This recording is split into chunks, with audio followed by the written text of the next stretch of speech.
మీరు చేస్తున్న 5 సంవత్సరాల్లో ఒక మంచి ట్రాప్ కేసు చెప్పండి. ఒక పెద్ద ఆయన సార్ 65 సంవత్సరాలు 70 సంవత్సరాలు ఉంటే ఒక రిటైర్డ్ టీచర్ కంప్లైంట్. భారతీయ టైప్ సార్, ఎవరికి డబ్బులు ఇచ్చే రకం కాదు, ఎవరికి ఒప్పుకునే రకం కాదు. ఫస్ట్ ఏంటంటే వాళ్ళ అబ్బాయి కూడా పోలీస్ ఆఫీసరే. వాళ్ళ అబ్బాయి కూడా వద్దు వద్దు ఎందుకు మనకన్నా సరే లేదు డబ్బులే. నాలుగోది బఫేలో. మీరన్న లాస్ట్ బఫేలో కరప్షన్ ఉంది కదా సార్, లోపలికి దూరి మొత్తం వ్యవస్థను మొత్తం నాశనం చేసే కరప్షన్ సార్. మేలా female? Male sir, male sir. అతను అదే గ్రామానికి చెందిన వాలంటీర్ నడింపల్లి హరినాథ్ అని చెప్పేసి వాళ్ళ అమ్మగారు పోల్చారు. అతని తల మీద ఏంటంటే సుమారు ఒక 4 దెబ్బలు చాలా గట్టిగా కొట్టున్నాయి. లోవర్ ఏదైతే ఉందో అది సగం తీసి, కొండం కూడా సగం తిప్పిన కొండంని సగం కాల్చిన చుట్ట జట్టు.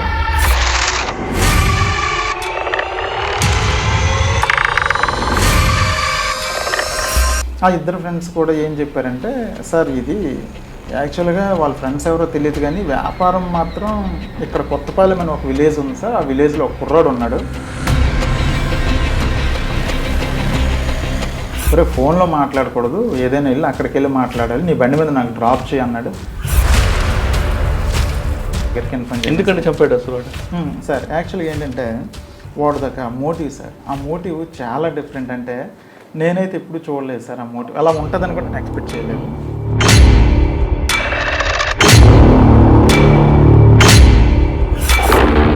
ఏ ఊరైతే వాడిది ఉంటుందో ఆ ఊర్లోనే ఎక్కడైతే లోన్లీ ప్లేస్ ఉంటుందో ఆ లోన్లీ ప్లేస్కి డిసిజన్నే తీసుకెళ్ళమని చెప్తారు సార్. ఎందుకు? నూతిలో నీళ్ళన్నీ తోడించిన తర్వాత సెల్ ఫోన్ ఎవరిదైతే చనిపోయాడు కుర్రోడు ఆ సెల్ ఫోన్ రికవర్ చేసిన తర్వాత మేము కూడా నమ్మాను సార్. ఎస్ ఈడే చేసింది కన్ఫర్మ్ అయ్యి అప్పుడు స్టేషన్కి తీసుకొచ్చి బాబు ఎలా చేసావు ఏంటి ఒకసారి చూపిస్తావా అదేనంటే అప్పుడు చూపించాడు సార్. అంటే వాడు ఆ ఊరికి జడ్గంగవరం విలేజ్కి 1 km దూరంలో, మేమంతా రోడ్డు మీద తిరిగి వెళ్తే 1.5 km ఉంటుంది. వాడు షార్ట్ కట్లో నడుచుకుంటూ తీసుకెళ్ళిపోయాడు. ఆ ప్లేస్ తీసుకెళ్ళి ఇలా కూర్చున్నాడు సార్.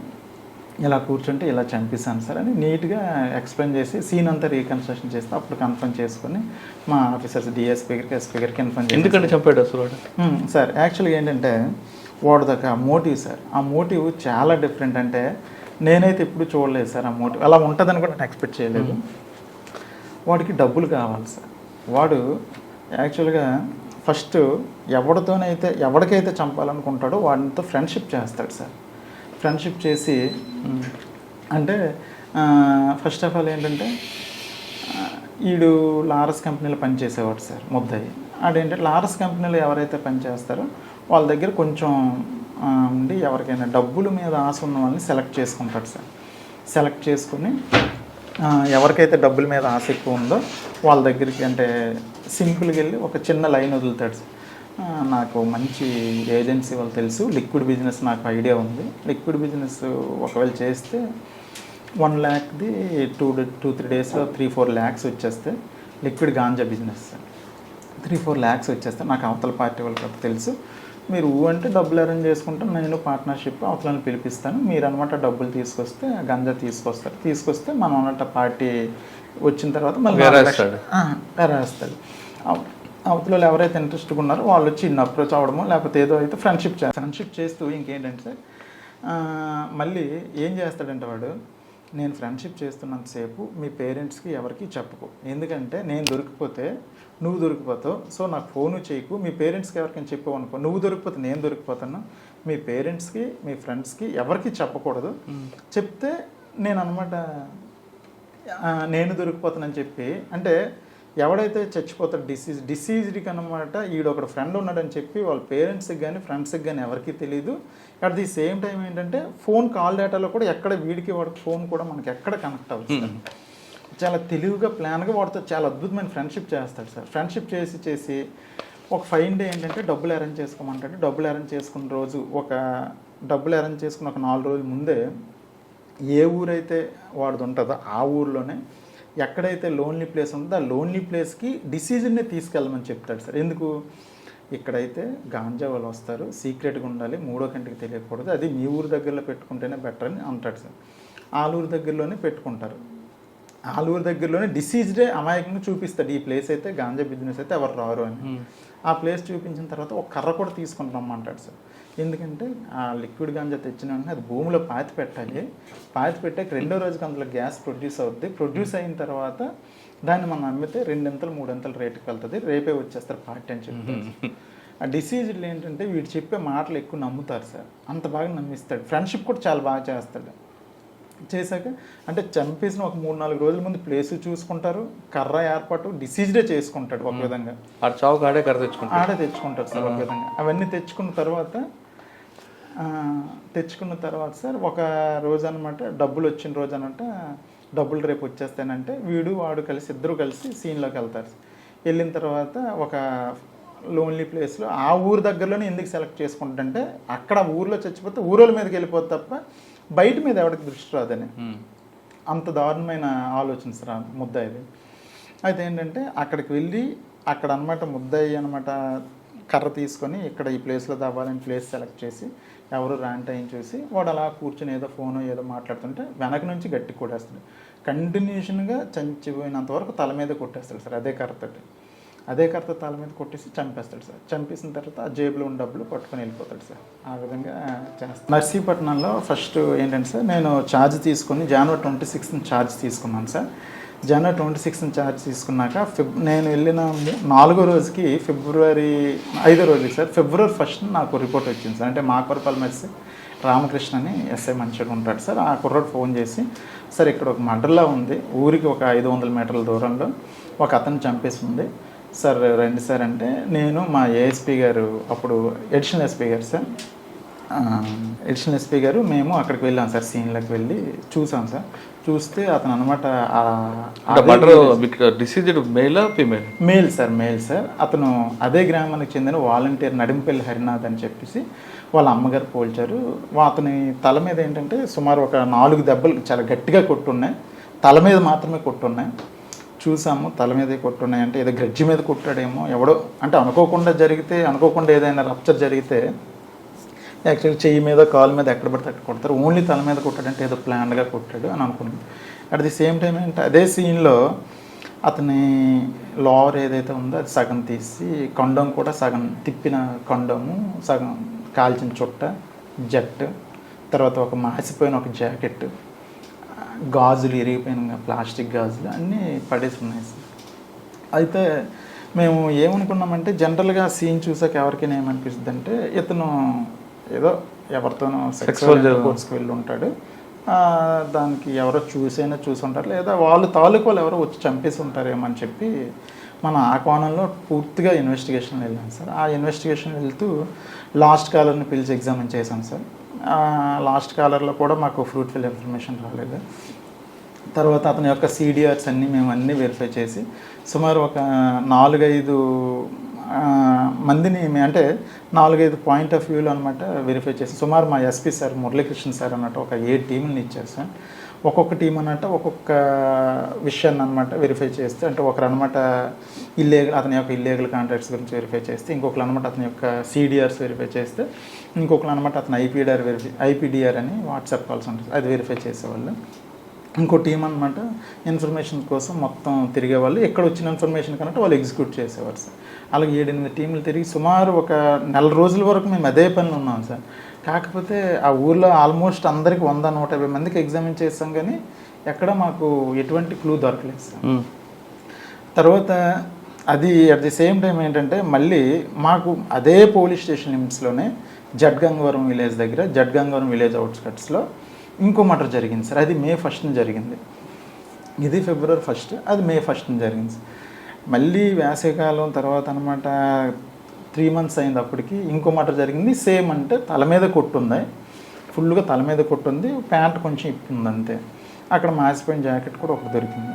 అయితే మేము అనుకున్నాం ఏంటంటే ఫస్ట్ ఆఫ్ ఆల్ ఆ మర్డర్ ఈ మర్డర్ ఒకటే చేశాడని అనుకుంటూ, కానీ ఎవరైనా సుపారీ గ్యాంగ్ ఎందుకో చేసి ఉంటారేమో, కానీ వీళ్ళకి చంపాల్సిన అవసరం ఏంటి అనే కోణంలో కూడా మేము ఇక్కడ డిసీజ్డ్ అన్నట్టు అదే గ్రామానికి చెందిన రొత్తల శివప్రసాద్ అని అతను కూడా 23 years కుర్రోడు. ఆయన వాలంటీర్?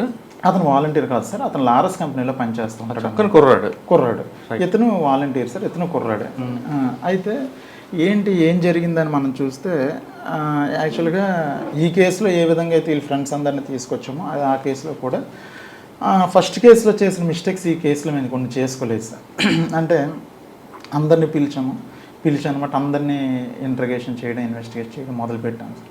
అయితే ఎంతసేపు మనకి ఏ క్లూ దొరకలేదు సార్. అంటే మాకు తెలియదు పోనీ వాళ్ళ ఫ్రెండ్స్ అందరికి తీసుకొచ్చాం, వాళ్ళ కాల్ డేటా తెచ్చాం, ఈ డిసీజ్డ్ కాల్ డేటా తీసుకొచ్చాం, అన్నీ తీసుకొచ్చినా సార్ ఎక్కడ మాకు అంటే ఎస్పీ సార్ అక్కడ నుంచి సపోర్ట్ ఇచ్చి మాకు ఐటీ కోర్ టీము ఒక ఎస్ఐని పంపించి మాకు అంత సపోర్ట్ ఇస్తున్నప్పటికీ మాకు ఎక్కడ క్లూ దొరకట్లేదు సార్. అయితే మా ఎస్ఐ గారు ఊర్లోకి వెళ్తే ఒక చిన్న ఇన్ఫర్మేషన్ వచ్చింది సార్. అది చిన్న ఇన్ఫర్మేషన్ ఏంటంటే ఆ చనిపోయిన అతనికి ఊర్లో ఇంకో ఇద్దరు అనమాట చనిపోయిన ముందు రోజు 1,50,000 ఒక అతను 50,000 ఒక అతను అప్పు ఇచ్చారనే విషయం తెలిసింది సార్.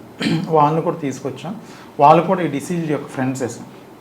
వాళ్ళు ఏంటంటే ఎందుకు బాబు మీరు అప్పు ఇచ్చారంటే ఫస్ట్ ఆఫ్ ఆల్ వాళ్ళు ఏంటంటే సార్ అది అడిగాడు, మాకు 1-2 నెలల నుంచి అడుగుతున్నాడు, అడిగితే మేము ఇచ్చాం తప్ప మాకు ఇంకేం తెలియస్తారంటే మరి ఆ డబ్బులు ఏం చేస్తారంటే ఎందుకో తెలియకుండా మీరు ఎందుకు ఇస్తారా బాబు అని వాళ్ళు మనం త్వరగా ఇంటర్గేట్ చేస్తే వాళ్ళు ఏం చెప్పారంటే లాస్ట్లో ఒక చిన్న క్లూ ఏం చెప్పారంటే సార్ ఏదో వ్యాపారం చేస్తాడు సార్ వాడు, వ్యాపారానికి అడిగాడు సార్, నీకు 2 రోజులు ఇచ్చేస్తాను అన్నాడు సార్. ఆ వ్యాపారం ఏంటో తెలియదు, 2 రోజులు తిరిగి ఇచ్చే వ్యాపారం ఏంటో మాకు అస్సలు తెలియదు సార్ అని వాళ్ళు చెప్తే మరి వాడికి ఇంకా ఎవరెవరు ఫ్రెండ్స్ ఉన్నారని మనం పర్టికులర్గా వాళ్ళని అడిగాం సార్. ఆ ఇద్దరు ఫ్రెండ్స్ కూడా ఏం చెప్పారంటే సార్ ఇది యాక్చువల్గా వాళ్ళ ఫ్రెండ్స్ ఎవరో తెలియదు కానీ వ్యాపారం మాత్రం ఇక్కడ కొత్తపాలెం అని ఒక విలేజ్ ఉంది సార్. ఆ విలేజ్లో ఒక కుర్రాడు ఉన్నాడు, వాడితో చేస్తున్నాడేమని నా అనుమానం సార్. ఎందుకంటే ఒకరోజు వాడితో కొత్తపాలెంలో మాట్లాడాలి అన్నాడు. నా ఫోన్ ఇచ్చి మాట్లాడుకోరని ఆ డిసీజ్డ్కి చెప్పాను. చెప్తే ఆ డిసీజ్డ్ ఏమన్నాడంటే ఒరే ఫోన్లో మాట్లాడకూడదు, ఏదైనా వెళ్ళి అక్కడికి వెళ్ళి మాట్లాడాలి, నీ బండి మీద నాకు డ్రాప్ చేయి అన్నాడు. అదేంట్రా డ్రాప్ చేయడం, ఫోన్లో మాట్లాడితే సరిపోతుంది కదంటే ఫోన్లో మాట్లాడకూడదు, అది అంతే నీకు తెలీదు, నాకు డ్రాప్ చేయని చెప్పి దగ్గరుండి నాకు డ్రాప్ చేయమని నేను కొత్తపాలెం విలేజ్ వెళ్ళి నేనే ఆ ఇంటి వరకు డ్రాప్ చేసి వచ్చాను. నేను వస్తానంటే వద్దనేసాడు సార్. వెళ్ళిపోమంటే నేను రిటర్న్ అయిపోయాను సార్. బహుశా అతనితో చేసి ఉండొచ్చేమో సార్, ఇల్లీగల్ ఏదో బిజినెస్ అంటున్నారని మనవాడు చెప్పాడు సార్. చెప్తే ఎస్ఐ గారు నేను టీము ముందు ఆ కొత్తపాలెం విలేజ్ వెళ్ళాను సార్. మేము కాన్ఫిడెన్షియల్గా ఇల్లు ఎక్కడ ఉందో చూసుకున్నాం, ఆ ఇంట్లో ఎవరెవరు ఉంటున్నారు ఏంటి, దానికి అక్కడ ఉన్న వాళ్ళు ఏం చేస్తుంటారని మేము వెరిఫై చేసుకున్నాం సార్. అప్పుడు తెలిసింది ఏంటంటే ఆ ఇంట్లో పెచ్చేటి ఉపేంద్ర అని ఒక అతను కుర్రాడు ఉంటున్నాడు, బ్యాచులర్ ఉంటున్నాడు. అతను ఏంటంటే లారస్ కంపెనీలో అతను కూడా పనిచేస్తున్నాడు. అతను ఇప్పుడు ప్రస్తుతానికి డ్యూటీకి వెళ్ళాడని చెప్పారు సార్. అయితే మనం అతని ఫోన్ నెంబర్ కూడా తీసుకుని ఇమీడియట్గా అనమాట ఎస్పీ సార్కి చెప్పి CDR పెట్టాను సార్. CDR పెడితే అతను ఫోన్ అన్నట్టు ప్రస్తుతానికి స్విచ్ ఆఫ్ వచ్చింది, టవర్ లొకేషన్ కూడా స్విచ్ ఆఫ్ వచ్చింది. అయితే ఈలోపు ఏంటంటే లారస్ కంపెనీలో పనిచేస్తామని తెలిసి లారస్ కంపెనీలో మనం ఏంటంటే సూపర్వైజర్ ఒక అతను మేము ఎవరైతే చనిపోయిన ఫ్రెండ్స్ని తెచ్చామో ఆ తెచ్చినలో ఒక అతను లారస్ కంపెనీలో సూపర్వైజర్ కూడా ఉన్నాడు. అతను పోల్చాడు సార్. సార్ ఆ లారస్ కంపెనీలో పనిచేసి కొత్తపాలెంలో ఉన్న విలేజ్లో ఉన్న అబ్బాయి పేరు అయితే ఉపేంద్ర సార్. ఇతను కూడా నాకు కొత్తపాలెం నుంచి మా బస్సే ఎక్కి లారస్ కంపెనీకి రోజు వస్తుంటాడు. అతను 1-2 సార్లు మాట్లాడుకోవడం అయితే చూశాను కానీ అంత క్లోజ్ అయితే కాదు సార్. ప్రస్తుతానికి అతను డ్యూటీలో ఉన్నది లేదని కనుక్కొని చెప్తానని చెప్పి అతను లారస్ కంపెనీకి ఫోన్ చేసి కనుక్కుంటే లారస్ కంపెనీలో ప్రస్తుతానికి డ్యూటీలో ఉన్నాడని చెప్పారు సార్ మనకి. వెంటనే ఎస్ఐ గారు అని టీంని పంపిస్తే ఎస్ఐ గారి టీము అతను అనమాట డ్యూటీ మధ్యలోనే అక్కడ సెక్యూరిటీ గార్డ్స్ని అడిగి తీసుకొచ్చాం సార్. తీసుకొస్తూ మనం ఏంటంటే అతను మీద మనకు డౌట్ ఎక్కడ వచ్చిందంటే సార్ యాక్చువల్గా ఏదో ఇల్లీగల్ బిజినెస్ సీక్రెట్ బిజినెస్ చేస్తున్నాడు, దానికి ఈ డిసీజ్డ్కి లింక్ ఉంది. సో బహుశా ఈడైనా చంపి ఉండాలి, ఈడి తాలూకు ఇంకెవరితోనైనా చంపించి ఉండాలి ఆ 2 లక్షలు తీసుకోవడం కోసం అని మాకు అనిపించి అతను తీసుకొచ్చి రాగానే మా వెహికల్ ఎక్కించిన తర్వాత మాతో పాటు క్లూస్ టీము ఒక అబ్బాయిని కూడా భర్త అయిన అబ్బాయిని కూడా పెట్టుకున్నాం సార్.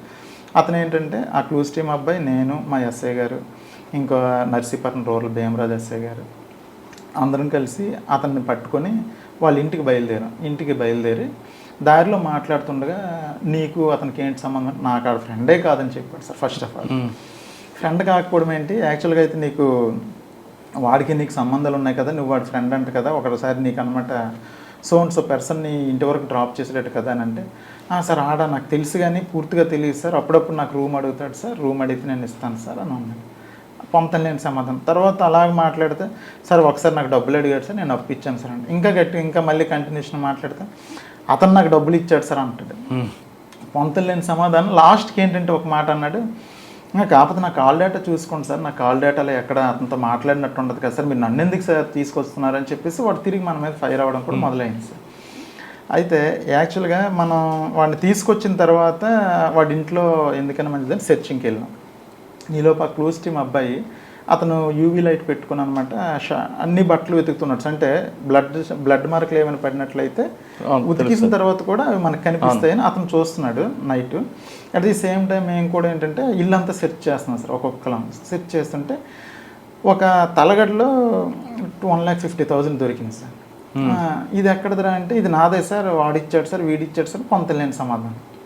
మళ్ళీ అలమారాలో 50,000 దొరికింది.